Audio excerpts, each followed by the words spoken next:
Welcome to Films and Stuff with your hosts, Pete Mitchell and Ethan Hunt. Hi, everybody. Welcome back to Films and Stuff. I'm Ethan, joined by Pete.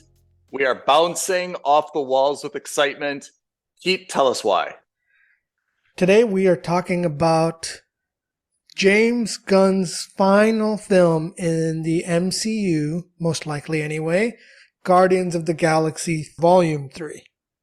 The swan song for Gunn, right? Absolutely. In more ways than one. Absolutely. More ways than one. So, as we always do, before we dive into it, and I think you and I both have approximately 1 billion words each on commentary, let's set the scene because it just opened for both of us on Thursday nights.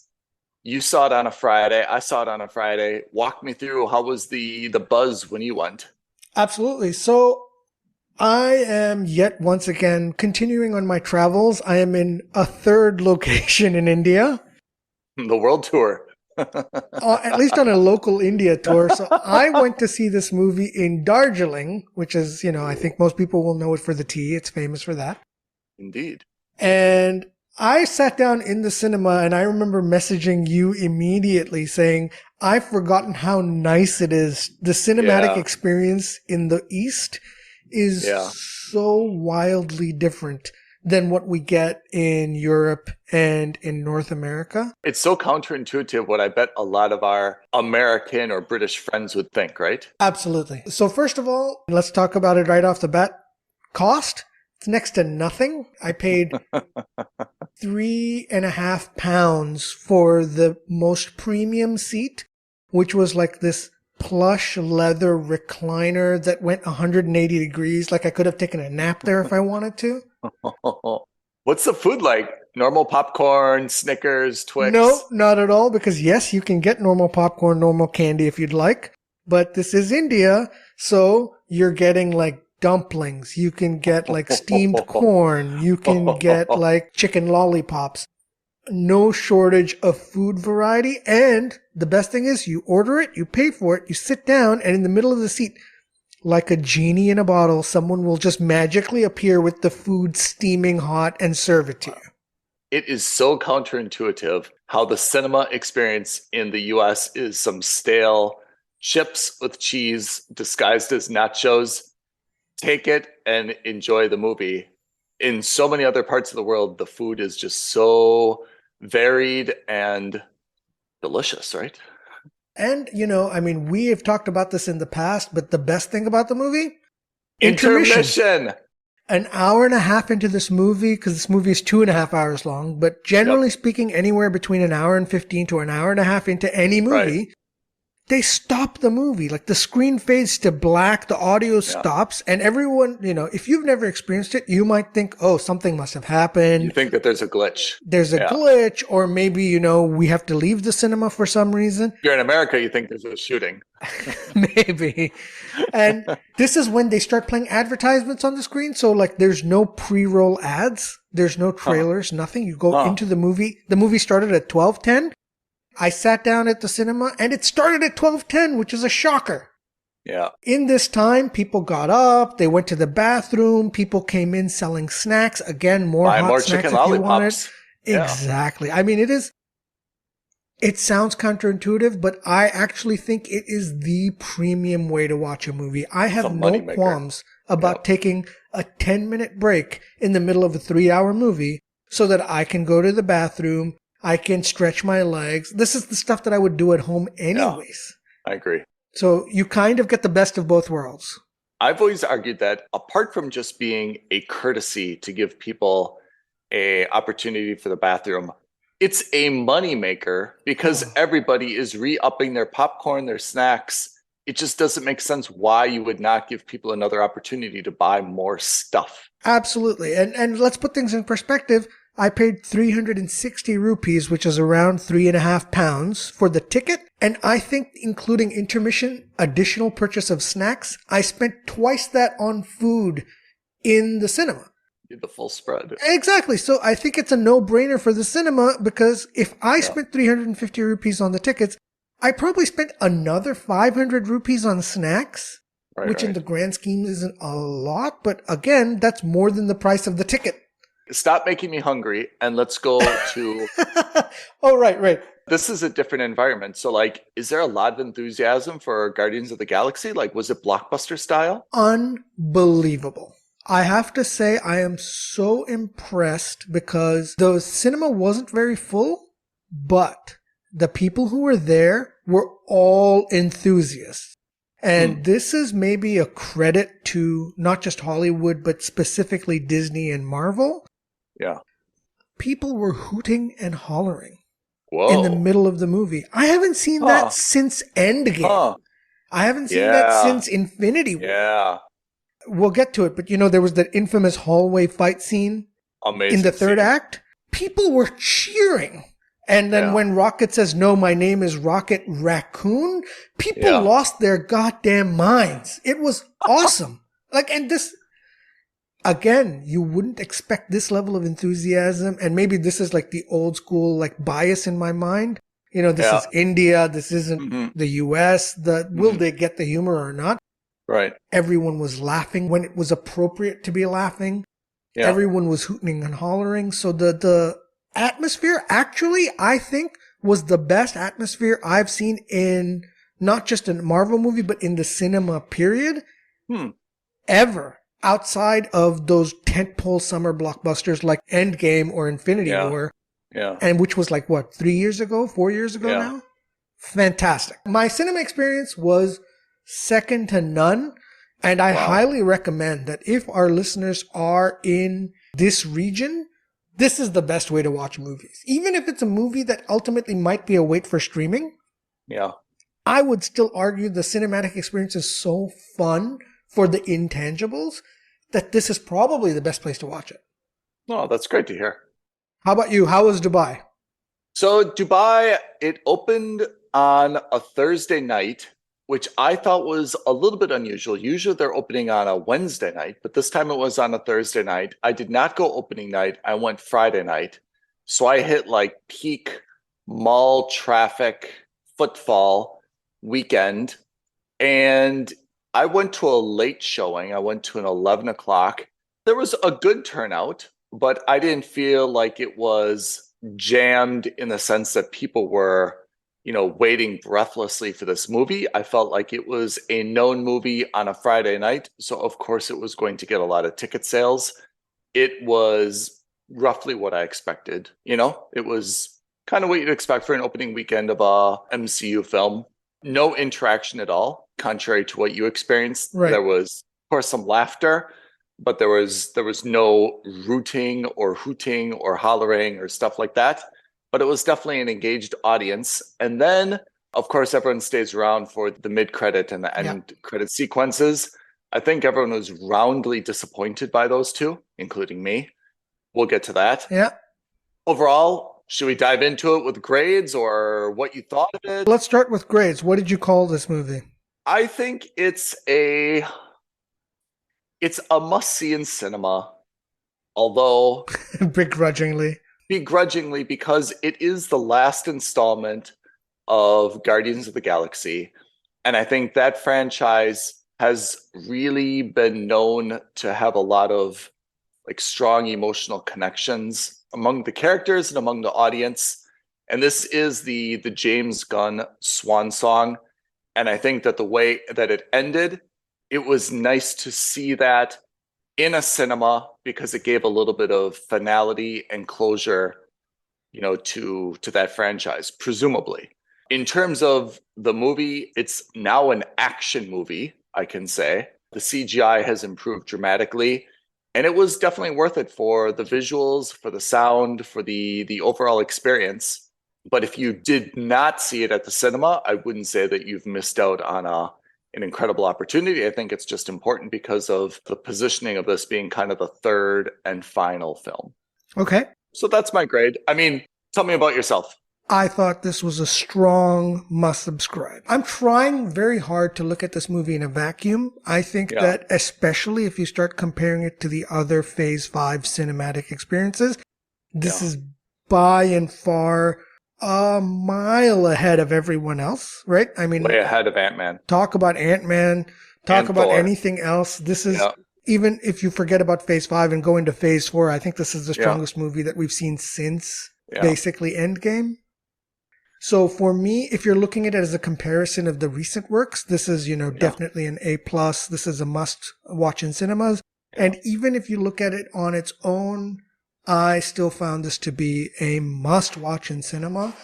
Primarily also for the same reasons you say. It is, Yeah. of course, James Gunn's last movie, at least in the Guardians universe, and most certainly in the MCU. I very much doubt he would come back for a fourth one or for any other MCU project, only because it probably doesn't do DC any favors, or it doesn't look good for their president to be directing a competitor's movie.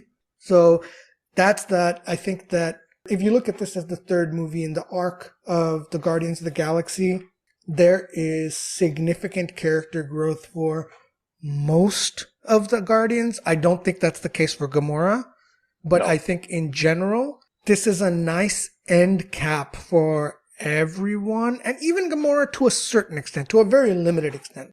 But we'll touch on that. The action, I thought, James Gunn, I wouldn't necessarily think that he's one of the best action directors. I still think that's probably, in the MCU, that's still probably the Russo brothers. Having said that, the action sequences here were pretty, not just fun, but pretty strong. Like, so much so that I was amazed that this was a James Gunn action sequence.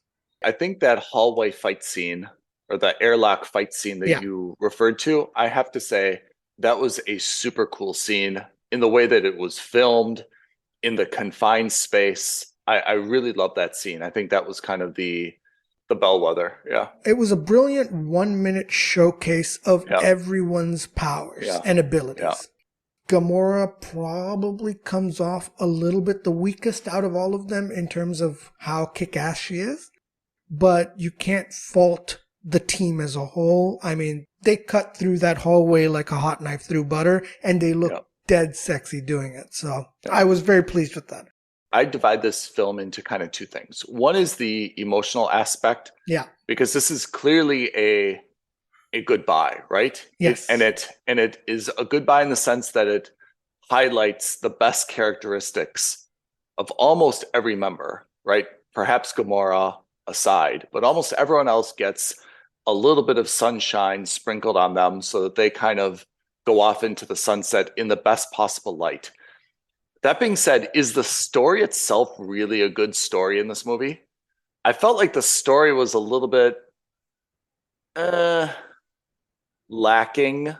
The events were good, but the overall story I felt was, and I'll walk through it. Let's give the obligatory spoiler alert.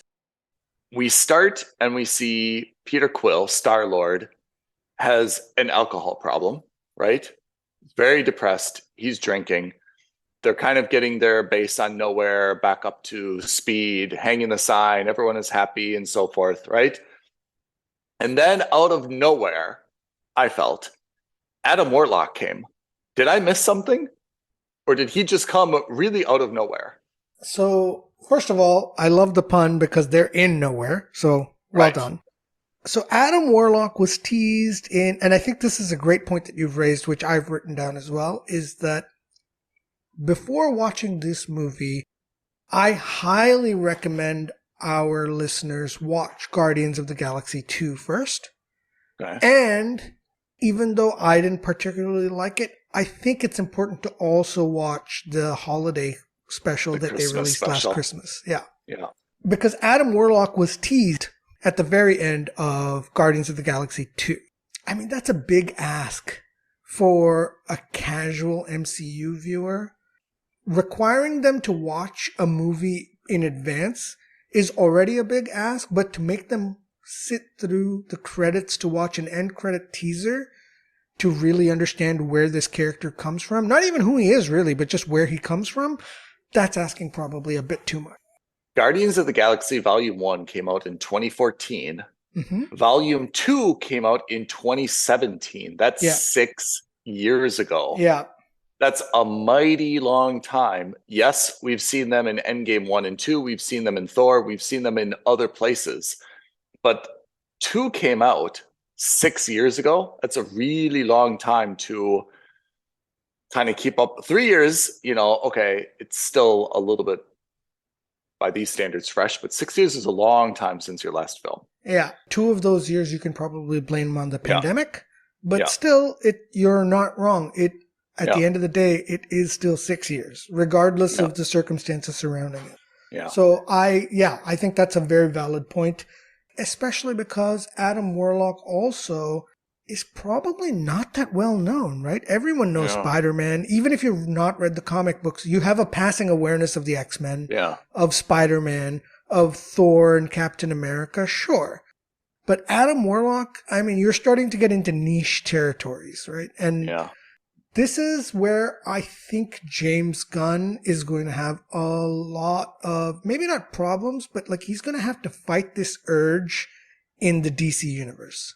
Because what he tends to do is go for characters that are very obscure. Mm-hmm. That's absolutely fine when you're in the 5th phase of a 32 plus long cinematic history. That's right. When you're talking about the first 5 movies in a universe, Mm-hmm. this is why I had a problem with some of the movies that James Gunn had selected to be as a part of the DC slate. You gotta spoon feed it to folks. Start off with the heavy hitters. Yeah.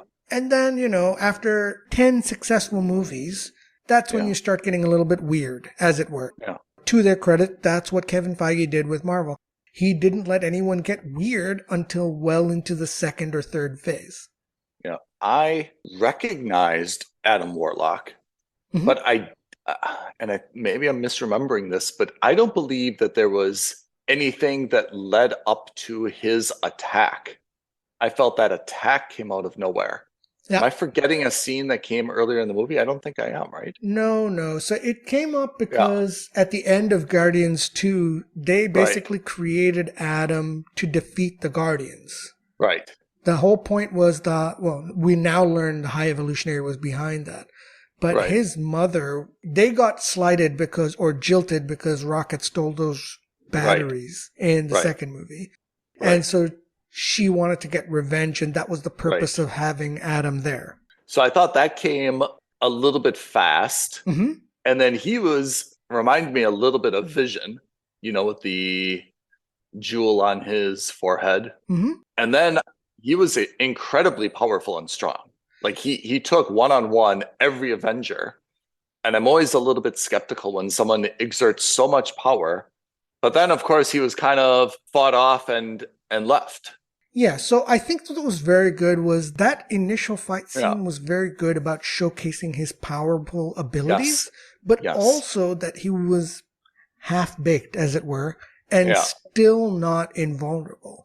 Right. The fact that he could get stabbed by Nebula and it could have been a mortal blow was a shock to him as well. When you mentioned the similarity to Vision, so funnily enough, in the comics, Adam Warlock's powers are derived from the Soul Stone, which is embedded in his head. Oh. In this universe, they obviously did away with that because they used the Mind Stone for Vision. Right. So I thought that started a little bit fast, but I like the idea that there's kind of like a new villain, and maybe one of the things I do like about this story is that it didn't really try to, I liked it and didn't like it. It didn't try to interweave with the greater MCU too much, right? I was a little bit surprised there was no Thor. I was a little bit surprised like there wasn't like a Captain Marvel. I was a little bit surprised that there wasn't, one or two other cameos, like maybe a Spider-Man or someone, a Doctor Strange or someone. I was expecting that there was going to be, because MCU is really good at this, right? Using like Ant-Man, for example. Ant-Man wasn't really about Ant-Man. It was all about Kang the Conqueror. That film, I think, and one of the fundamental problems we had with it wasn't an Ant-Man film. It was a film made to introduce Kang to the MCU. Now that plan is all shot to hell, but nevertheless. Yeah. So I think that was actually, for me, the strongest part of this movie was that it was a standalone movie. It wasn't built as part of an equation or as a part of a formula that added to the MCU math. So it gave it the freedom. I mean, even the mid-credits and the end-credit sequence had nothing to do with it. Nope. I actually noted that I sneakingly suspect they filmed something with Kang or an allusion to Kang as one of the mid-credit or end-credit sequences. Yeah. But maybe they scrapped it because of what's been going on with Jonathan Majors. Yeah. I think that's right, because that's very un-MCU. Absolutely. Is not do any kind of cross promotion. I think they pulled it off pretty well, but I would not have minded, a clever cameo by someone. Yeah, but I think the word clever is, you're leaning heavy into that, right? Like, because the problem I've had lately is that they've been very ham-fisted about how they introduce other characters into the universe, or not characters, but how they introduce other aspects of the MCU into these movies. That was my major concern, but I'm glad. I'm also like relieved that this is, you can watch future movies without having to watch this necessarily. Yet this adds nothing to that math of, well, how did we get here with Kang? I need to watch Guardians of the Galaxy 3. Yeah. No, you don't. So that's fine. So instead of Kang, we had the High Evolutionary. Mm-hmm.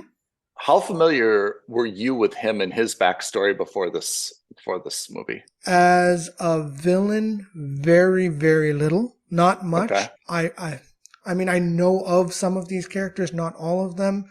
Yeah. Of course, as an actor, we last saw him in Peacemaker, which is, again, a very James Gunnsian thing to do. Is, he had his wife in here. He's got other actors that he's worked with in the past in here, which is fine. I don't have a problem with that. All directors do so, from Scorsese to Wes Anderson. Everyone has their favorite actors to work with. So why should it be any different for Gunn? I have no, some people are using that as a criticism. I was like, it doesn't matter. As long as they don't take away from the movie, who cares who's playing the role? Is it coincidence that he's kind of all purpley and capey, which makes me think a lot about Kang? Yeah, maybe. I think coincidence. Also, by the way, like, in terms of, let's talk about him. In terms of the High Evolutionary, what did you think of him as a bad guy? I mean, I have to say the entire storyline was not, like, it's a little bit off-putting. I mean, the entire thing is basically he wants this perfect society. Mm-hmm. And I feel like he's already got Aisha. So I feel like they're already like the perfect society. And then I don't understand why we needed all of this like animal torture. Like, it just felt really, not like I was offended because of my love of animals. I mean, of course I love animals, I have a dog, but it was just kind of like, this is really what it's going to focus on. I like the friendship was very sincere between those four animals, but the whole thing, which was centered around, basically like animal torture and experimentation, I thought was just a little bit like unnecessary. Yeah. And that was really a big theme within the whole movie, right? So I kind of liked the High Evolutionary. I liked the idea of Counter Earth. I liked, like, he's kind of the opposite of what we've seen with Thanos, right? He's trying to build something, create a perfect society. But I just thought, like, the way that he was doing it, I just really didn't get into all of the experimentation and the torture and stuff. I thought it was really not off-putting, but it wasn't entertaining for me. I wasn't enjoying it, If they would have minimized that, it would have been better. And then they kind of doubled up on it, because at the end, when the spaceship took off from Counter Earth, and first of all, to be honest, all the folks there, or call them folks, but the animals were all kind of like nasty looking, So, I mean, it just felt a little bit, Elizabeth Debicki and, like Adam Warlock, they're very like beautiful gold creatures, which seems like it's what he'd want to create, right? But instead he had like all these kind of like weird pigs and bats and stuff. I just thought it was strange. But then when the spaceship took off, then you found like in the cargo hold, it turned into like smuggling of children, right? Where they've got kind of all these blonde, Asian-looking kids, some of whom kind of had like scars on their faces or something. I thought the whole thing was just like, well, why are we going down this path at all? Yeah, I agree. So that is one of the special notes that I think I've put aside, is that for our listeners, I think you should be warned. They alluded to it in the trailer, but it goes, I don't think it goes like very, very crazy into it, but there certainly is a lot of animal cruelty and animal torture in this show. And I think that if you're sensitive to that, I would be very careful, especially if you're going to go see this movie with children. Even if you're not talking about animal cruelty or torture, ultimately you see, the biggest expectation subversion I had was I thought one of the Guardians was going to die. That didn't happen, but instead the three amigos do, which was a little sad, right? I didn't expect T, Floor, and Lila to be dead. I thought there would be some kind of emotional reunion, and I thought that was going to be the impetus for Rocket to leave the Guardians. Yeah. That was my gut told me that either someone was going to die and then the band was going to get broken up, or the band was going to get broken up because of something for external reasons. That definitely happens, but not in the way that I thought it would. You don't actually see animal torture, but the implication is there. I mean, you see like the animals like without legs, or they've got like prosthetic arms and legs. I mean, that's pretty gory thought, which is they're obviously like... It's a bit Saw, it's a bit horror movie-ish. Like, it's very dark for what are otherwise very cute animals, right? Like, that was a bunny and an otter. Yeah. And in general, the film was, I mean, in some of its emotional aspects, quite dark. And also, you remember in Superman where Superman kisses Lois Lane with her amnesia kiss and she forgets everything? Yeah. In the movie, you were just like, oh, that's kind of cool. But then when you sit down and actually think about it, you're kind of like, oh, that's a little gross that he can do that. Yeah. Because theoretically, what's to stop him from taking full advantage of anybody? Yeah, I agree. The rape kiss. And we see that here kind of because like Mantis basically calls Drax a dumb guy to his face, makes him feel really bad about it, but then just touches him on the forehead and says forget, and then it never happened. And morally it's a bit questionable to do that kind of stuff, right? It just and I don't know. Again, I'm sure that's not what the intention is, but these are the kinds of things that, in hindsight you think about as being a little off-putting. I thought, apart from this fight scene in the hallway or the airlock, my favorite scene, for sure, was when they were at Orgosphere. 100%. The biomechanical space station. I thought that was everything about that I thought was super cool. I thought the artwork, I thought the design, I thought everything. That was a super... I didn't like their spacesuits, I have to say. I felt like those were made on a budget and they kind of looked like cheap Teletubbies. But I like that. That was very Space 2001. I didn't love. I like the scene where they couldn't get the color buttons to match the suits. I thought that was hilarious. It's intuitive. So I thought that was funny. But this leads to a question I think you and I are going to have. There is no chemistry at all between Star-Lord and Gamora. It's not a enjoyable theme. It could have been super funny where he could have been, hey, I got you roses. That's your favorite flower. And she's like, no, I like lilies. There could have been a lot of funny ways to play off this relationship. But she was just like, I'm a different person. Don't love you. And it was not funny, and I didn't feel any connection there. Yeah, I get what you're saying, because if you look at it, there was definite chemistry between the two of them in the first two movies, and in this one, it's almost as if they made a concerted effort not to have chemistry. Yeah. And the whole point about chemistry is that even if you're not trying, people can feel like there's something in the air between the two of you. Yep. And in this case, I think they made her be like this gruff, almost like jerk on purpose so that they could just kind of be like, there's definitely no chemistry. I wasn't 100% a fan of this. Yeah. I also think that they did this for a practical reason. I wonder if this weren't James Gunn's final movie, for example, I wonder what they would have done is perhaps made a fourth movie, which was about Rocket Raccoon's and his backstory. Yeah. Whereas the third movie would have been the quest to find Gamora and make Gamora one of them again. I think that would have been better served because I agree with you. This idea of trying to win her over as a B plot didn't work for me, and also is such an important aspect considering the fact that he's basically depressed, he's become an alcoholic, etc. I would have thought that it would have been way better to make that an entire film. I mean, in this movie, I would have preferred the flip side, which is she's a different Gamora. What if she's like very clingy? You know, what if she's like, wow, I'm so attracted to you all immediately. And she becomes like super clingy. And he's like, whoa, come on. Like, we're not like that. We've got this type of vibe, you know, like, or there was just so many other ways to play it. But I felt like it was just a little bit boring. Especially because she's the one who was kind of pining for having a family. Yeah. And I guess in this movie, that final end cap sequence when she's being accepted by Sylvester Stallone and the Ravagers. Yeah, that's her family now. I guess that's her family. I get it. But the whole point was in Guardians 1, in Guardians 2, she learns to accept the Guardians as her family.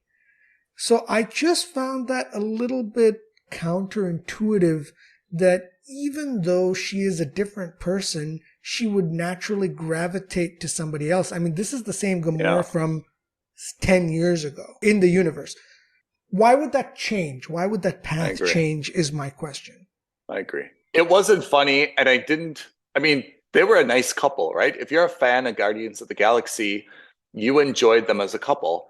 I think I would have been, as an audience member, I would have been more satisfied had they been together. And I think there's a lot of funny things that they could have done, you know, where she's I don't not like this same. Now. I don't like that now. He's like, I got you your favorite. And she's like, I don't like that. Yeah. Or, hey, I did it like this, you know, like you go left, I go right. It's our thing. And like, they both went left. And there could have been so many like funny, awkward things that were like recurring, you know? Where they're relearning each other. Right. And I think that would have been absolutely fine. If you definitely have to meld these two storylines into one movie, which again, I strongly suspect should have been done over two, fine. Right. I agree with you. I just think that it's a little bit of a kick in the teeth for fans of these couples, because that last scene when they're at the dock and she's leaving and they're not even facing each other and they have that moment together, that felt genuine to me. I was like, oh man. And she, you know, where even she admits like, I bet we were great together. Well, I mean, damn it, you know, like that's not how you kick off the end of the movie. That's not how you end it. Like that would have been great if that's how you kicked off the beginning of the second act or the third act and let that accelerate over the course of that one act. Yeah. Because again, there are a lot of parallels in this movie that we saw in the first one. So for example, you see Rocket standing on Groot's shoulders in that hallway scene fighting. Yep. And then even before that, you see Groot and Star-Lord going back to back and firing at everybody else. That was exactly like the prison sequence in the first movie. Right.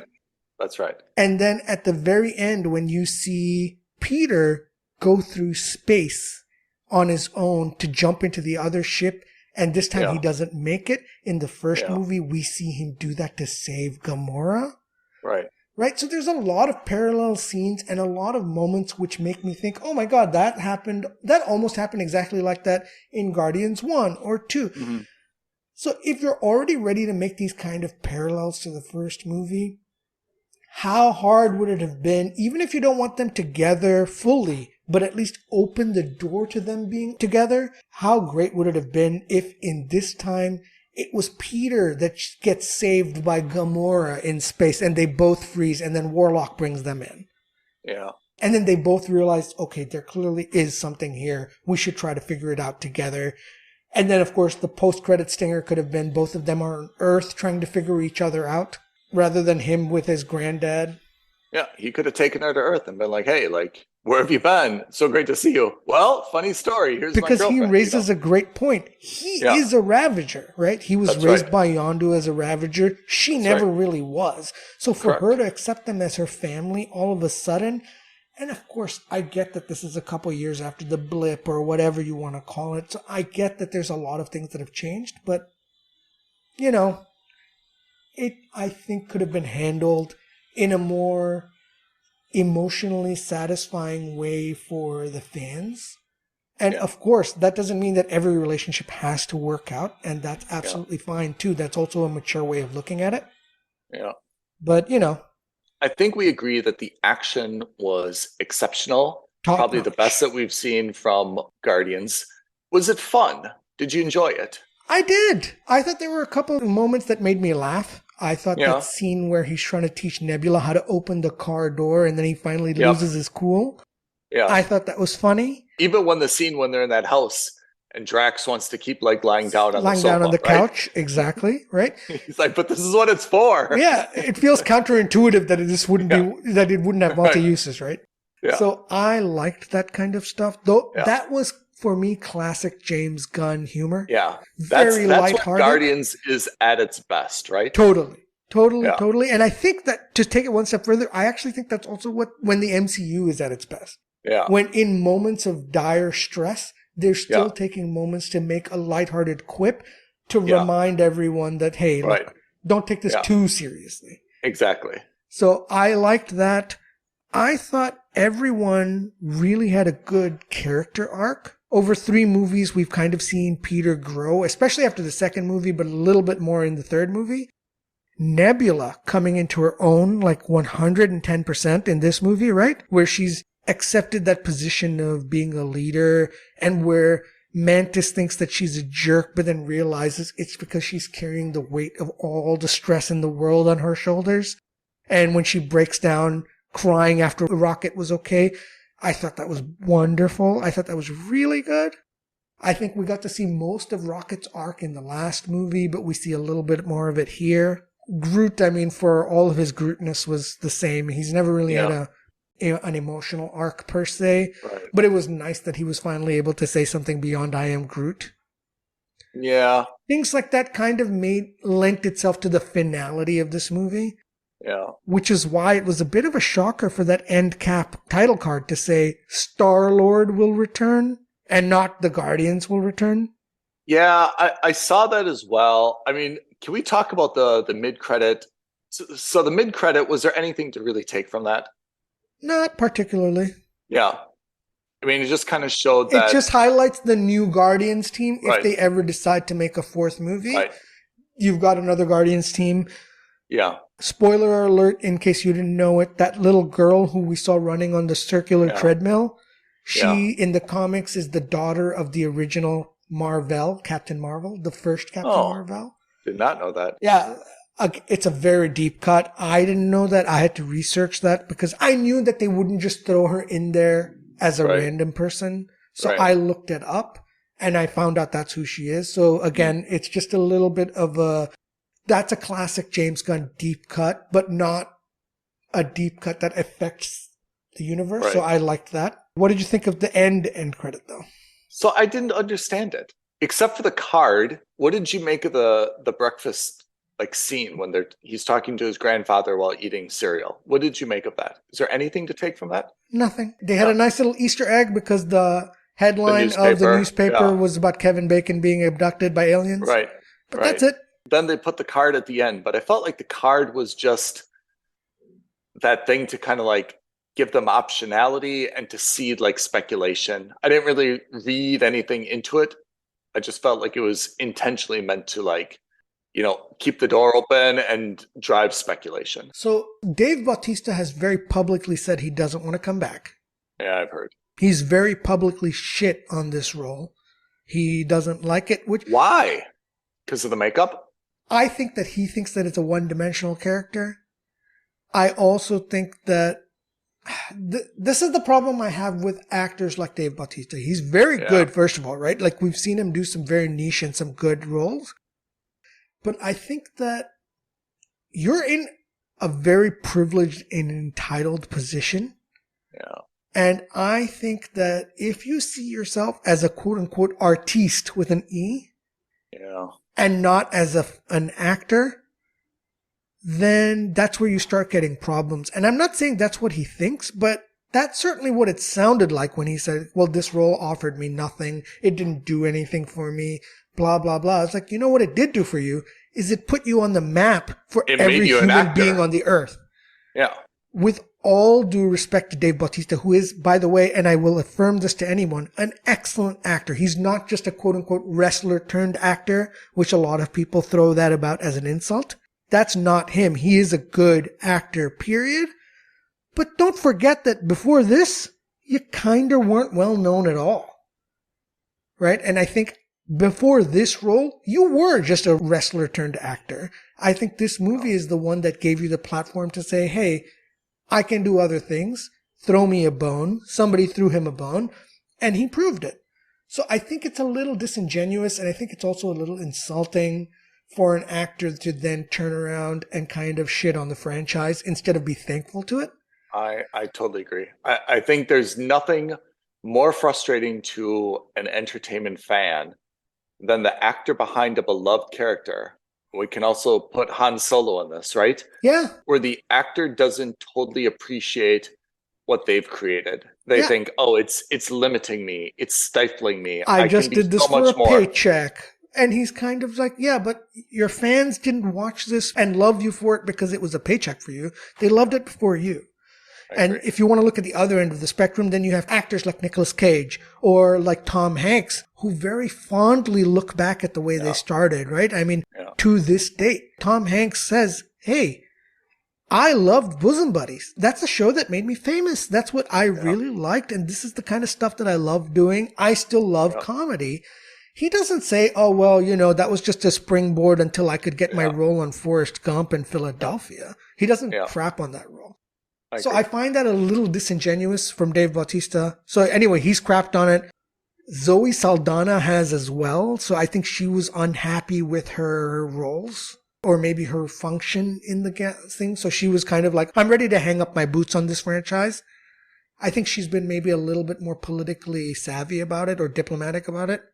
Yeah. She may have a little bit of a better argument as well. You know, I mean, plus, this is another movie where she's shown off as like a green or blue person, another franchise. Like, for God's sakes, let us see Zoe Saldana for who she is, the actor and the beautiful woman that she is, right? So I agree. There's not a whole lot. I mean, especially in this movie, to be honest, there's not a whole lot of depth to her role. Absolutely. It's really, there's not much. There was a lot for her in the first movie. There was a lot for her in Infinity Wars, like when she's got that struggle with Thanos himself. I thought that was great. There's nothing here for her. But since then, emotionally kind of at rock bottom. So I can get that. Yeah. Karen Gillan hasn't said anything one way or another. Bradley Cooper hasn't really said anything one way or another. Vin Diesel, I mean, I love the guy. I'm sure he'd come back in the drop of a heartbeat, especially because he's just a voice. He's not like doing any of the character acting himself. I can see them bringing some of these characters back in individual roles.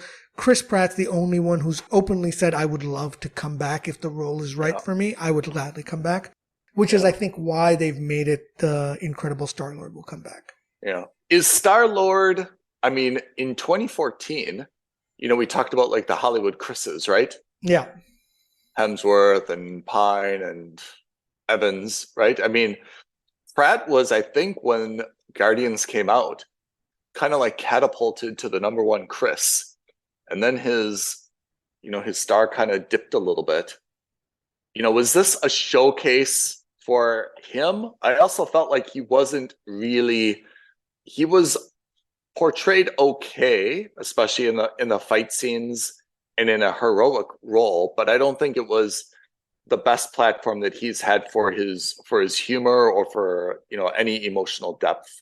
That was movie number 1 and 2 for him. Yeah. I think 1 and 2, like as a whole, the good thing about this movie is that it's a good team movie. So it's about a little bit for everybody else. Yeah. I think his emotional end cap really came in the second film when he's confronting his father. Yeah. Right? Or, and not just that, but when he's accepting that Yondu is his real dad, as it were. Yeah.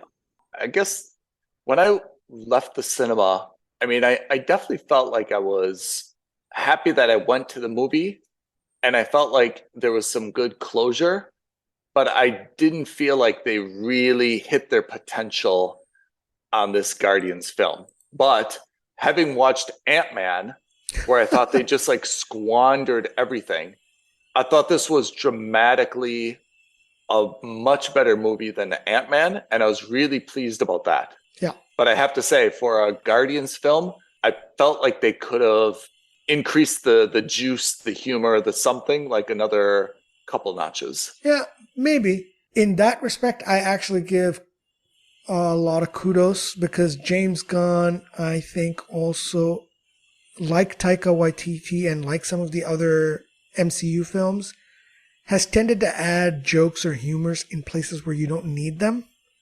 Yeah. And it has the potential to undercut emotional scenes. Taika Waititi most famously in Ragnarok did that at the very end. Like, he didn't need that joke as Asgard was blown up to bits. He didn't need that as a joke. For me, it took away from that emotional depth and that heaviness from that moment. I was actually quite upset about that. I like that he refrained from taking away from anything like that. You know, like this very deep emotional moment with Rocket in the afterlife. If they had sprinkled some kind of stupid joke with Teefs or Floor, like, it would have been really annoying to see. Yeah, I agree. So I think that restraint was good. And I preferred that he'd err on the side of heavy-handed restraint than heavy-handed humor. You're right. Again, overall, I think this movie, especially if you're comparing it to other MCU movies as of late, is definitely a must watch in cinemas. Regardless of that, I think this is definitely a must watch in cinemas. The soundtrack, which we didn't really talk about, was stellar. Yep, soundtrack was very good. Very James Gunn, right? You can expect a few things from James Gunn. You can expect a lot of color. You can expect some humor. You can expect some things that are a little dark. And you can expect a phenomenal soundtrack. And we got that in spades in this movie. Yeah. They spend a lot of effort, I think, curating the songs. And they really match up with the scenes well also. Better than anybody else, I think, in the MCU. I would suggest that even though I would agree with your assessment that some things could have been handled better, overall, I think that the ending felt earned for every character. Yeah. And the progression felt natural. And, you know, the character arcs felt right. Even if we don't think they ended the way they should have, or if they ended perfectly well. Like, I still think the Gamora thing was the weakest. But having said that, I still liked the overall arc between films 1, 2, and 3. And I think that's the way people have to look at this arc, is not just in this movie, but over a series of 3 films, plus any cameos they've made in other movies. But do you think this is the last that we see the Guardians? Maybe together, but individually, I think we can assume we're going to see Nebula for sure, right? I would hope we get to see Nebula because I have a massive thing for Karen Gillan. I think she's awesome. Yeah. I would hope that we see more of Rocket and his team as the Guardians, his new team of Guardians. And Star-Lord, I mean, look, Chris Pratt, he's fine. I like him. I think as Star-Lord, he's the exact right actor. You know, I think a lot of people give him a lot of crap for his personal life stuff, not for his professional life stuff. I don't think you should judge a character's role based on an actor's private life, whatever that is. I think Pratt is a very unique leading man. You know, he's better when he's a little bit like the underdog and a little bit self-depreciating. You know, he's the contrast between him and Stark and even Thor is pretty high. Yeah. And I think that he's at his best when he's kind of playing off of them. Yes. Trying to like impress Gamora and still be like, show like, hey, I'm manly and I'm tough and I can be a leader. Like, that's when he's at his best, when he's a little bit insecure, but still trying to, you know, maintain his alpha dog status. That's what they could have done in that very, very brief, like 30-second fight scene between him and Adam Warlock, and Gamora was there. Yeah. I think he could have used that moment to show Gamora what an alpha he is, but he gets routinely destroyed by Adam Warlock. Yeah. And then he finally pulls off the smart move by programming the self-destruct in the ship. Yeah. I think that would have been better. Again, there are small missed opportunities. For example, I think this movie was 30 minutes too long. Rather than showing a lot of Rocket's backstory and some of that animal cruelty stuff, they would have been better served shifting that focus to the high evolutionary and as to why he wants to create the perfect society. Yeah. Because he is a very one-note villain as far as I'm concerned. And in fact, that ending battle was so anticlimactic. Like, he gets absolutely bodied by the Guardians in less than 30 seconds before he gets stabbed. After, all those force powers that he's showing, and I do call them force powers because that's what it looked like. After all of that, in the entire movie, all of a sudden he gets bodied by 5 guys, none of whom have superpowers. It kind of gets a bit weird. I take your point, though. I really was expecting somehow Kang would be in here. Yeah. Because I just felt like the purpleness mostly, but like, how is Kang not involved at all? And I absolutely thought that he was going to have some aspects. So I feel like maybe there has been like some post editing. Yeah. Where he was removed and therefore the storyline was like a little bit lumpy, where there's probably like an explanation in terms of, maybe he reported to Kang or maybe they're in this together. Like, maybe he's building this perfect society for Kang. Yes. Because there just wasn't a lot of backstory about him. Someone who's like quite significant as a villain, right? But in any case, look, I think ultimately we're saying the same thing. Even with some of its faults, this is much better from MCU. Having watched Thor and Ant-Man, which I think were so disappointing, this was at least something that MCU could, hold its head up on. Yeah. What do you think the box office numbers are going to look like? Have you seen anything so far? Nothing yet. It's too early. I mean, we're recording this on a Saturday, noon Dubai time. So the Friday numbers probably haven't been reported in the US yet. It's too early. What are your predictions? Where did we put this on our top 10? I was just about to say, we both put it as number 2. So I'm hoping that it makes a lot of money, but not as much as The Flash. And you hope that it makes a lot of money, but not as much as Mission Impossible. I still think maybe I would move it to number 3 and put The Flash ahead of it because The Flash looks so good. Maybe now, in retrospect, I would drop it to 3 and I'd put The Flash ahead of it. We still had the top. I think I had Flash at 3, right? So maybe I'd flip-flop those. You had Flash at 4. Oh. Maybe I'd flip-flop a little bit. I thought Guardians is going to make a lot of money, but it's not yet a summer time film, right? We're still in early May. Yeah. And that's going to knock it down a lot. And not a lot, I mean like several hundred million, right? I think that I'm more than ever confident as to how successful this movie is going to be based on the reaction of the audience here in India. However, I'm starting to sweat about Fast X because Fast X has been on pre-sale in India for the last 2.5 months, I found out. What? Yeah. Apparently the franchise does incredibly well in India. Well, if everyone's buying a ticket for only £3, it's got to sell a lot. Well, you've got 1 billion people here. So I'm just saying you're right. I think that's the only thing that could possibly save my butt is the fact that tickets are so much cheaper here. Yeah. I mean, put things in perspective. Super Mario only made $2 million in all of India. Really? That's it. Huh. Right? And that's $1 billion movie. Yeah, that's $1 billion movie. It says something. Okay. So that is our review of Guardians of the Galaxy Volume 3. I think it's got all the stuff that you want from all the Quill, Cosmos. We didn't even mention how prominent Cosmos is here. Drax, Mantis, right? All the folks that we've come to love. Baby Groot, which is now super big. Super buff. Yeah, super buff. Please, based on the recommendations of Heat and myself, we do recommend that you go see this in the cinemas, take in the whole experience, cheer, enjoy your favorite characters on the big screen, because the way that it ended, we may not be seeing them again, and probably never, at least all together, right? And listen, if not for the movie, which you definitely should, watch it to help make sure that Ethan and I are correct about the prediction of this being the second most popular movie this summer. Yeah, think about someone other than yourselves. Think about myself. In any case, if you agree with us, what did you think of this movie? What didn't you like about this movie? Do you think any of the other actors are coming back? Reach out to us, let us know. Like this video and leave a comment below. Tweet at us at F&S Podcast on Twitter. DM us on Instagram at Films and Stuff Podcast. Or send us an old school email, aloha@filmsandstuffpodcast.com. We appreciate everyone joining, and we will catch you on the next episode of the Films and Stuff Podcast. Thank you, Pete. Thanks, Ethan. Thank you, everyone.